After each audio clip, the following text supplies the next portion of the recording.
Previous video रे देखी part 1 part 2 part 3 important article ए वीडियो रे देखिबा पार्ट आईवी आउ पार्ट भी। पार्ट आईवी रे कहूची directive principle of state policy मतलब डीपीएसपी तेबे आर्टिकल 39 कहूची equal livelihood equal pay for equal work protect health of workers and children माने आर्टिकल 39 रे होची इक्वल लिवलीहुड माने equal opportunity for both women and men माने पुरुष महिला दुई जन समान अपॉर्चुनिटी पाइबे एवं माने समान काम पाई समान पे दिया जीवो माने पुरुष को भी और महिला को भी। आर्टिकल 40 रे state to organise village panchayat as unit of self government माने आर्टिकल 40 रे होची माने कोन माने पंचायत गठन कराइबो माने गाँ मान को जो पंचायत गठन कराई आर्टिकल 40 रे ता विषय लिखा जाइछि। आ article 43 living wage decent life for all workers माने तमे जहाँ भी काम करी जाओ माने तार वर्किंग आवर सठिक थिबार अच्छे आउ तमे माने से काम पाई माने तार द्वारा सोसाइटल प्रिंसिपल अच्छी जो द्वारा माने तमे डिसेंट लाइफ जी पारिबो।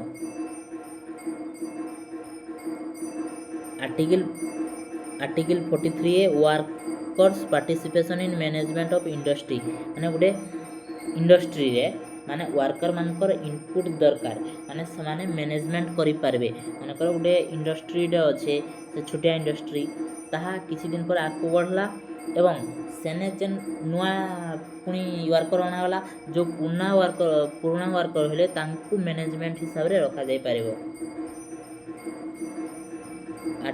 Article 44 state shall try for uniform civil code for all citizens. It is very important article 44 article is very important because uniform civil code means होची माने uniform civil code means होची caste religion की communities caste religion हो कि communities हो माने प्रत्येक दृष्टि माने समस्त समान लो जेमिति क्रिमिनाल लो समान थिला सबु रिलीजन पाई क्रिमिनाल लो सबु रिलीजन पाई समान थिला किंतु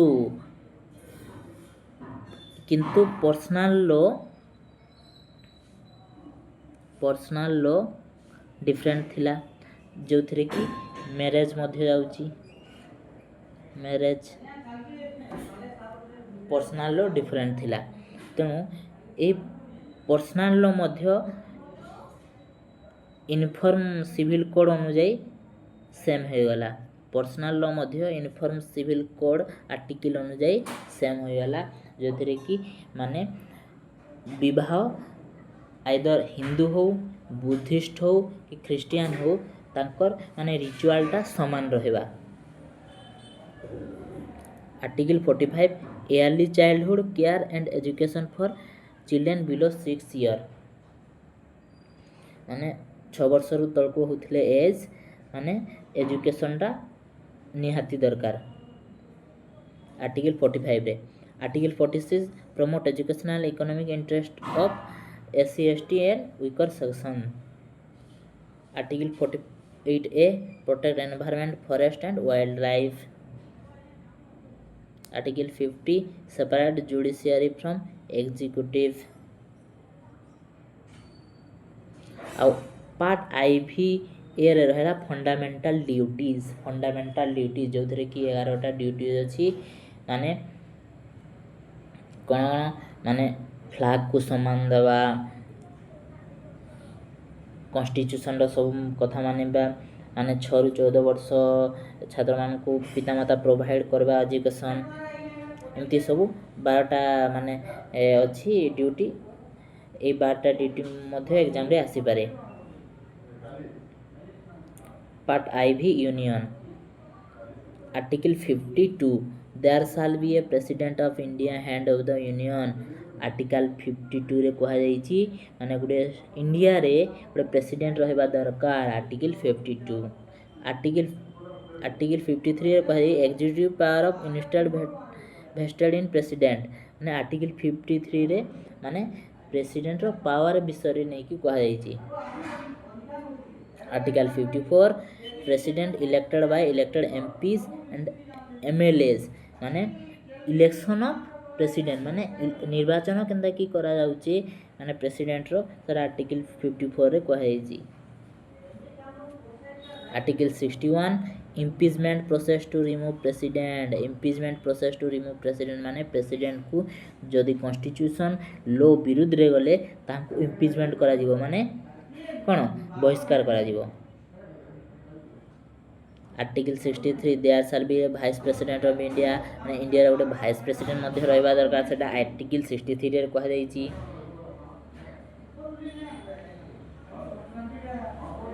article 72 president can pardon commute death sentence. Article 74 council of minister with PM to aid president. Council of minister एवं PM से माने कोन एडवाइस करि पारबे प्रेसिडेंट को। आर्टिकल 74 अनुसार।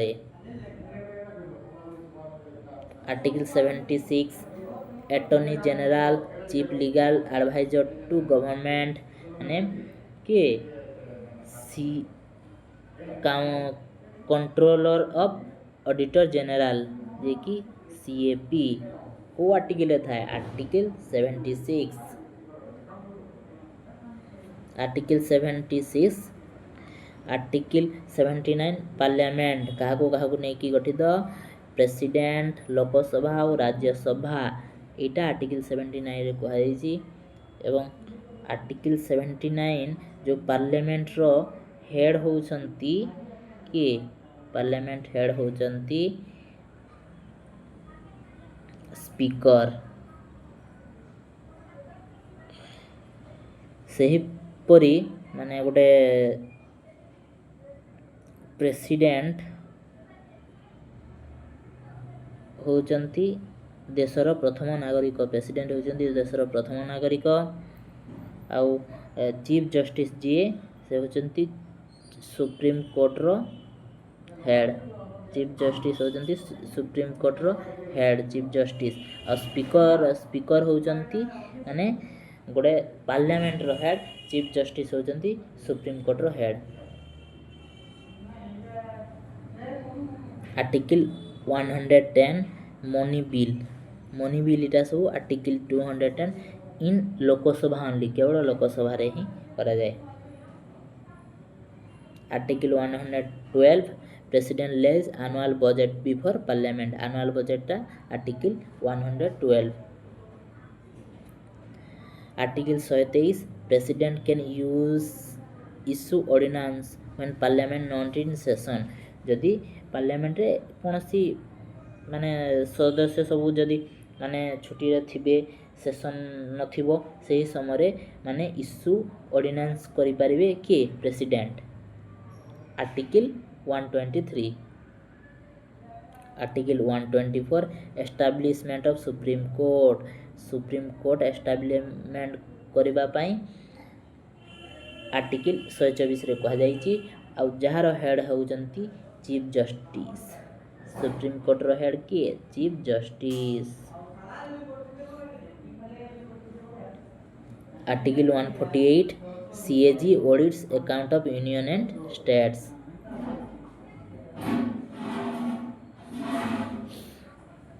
पार्ट IV एंड V आमे कंप्लीट कर देला। परवर्ती वीडियो रे पुनी देखिबा। Thank you for watching.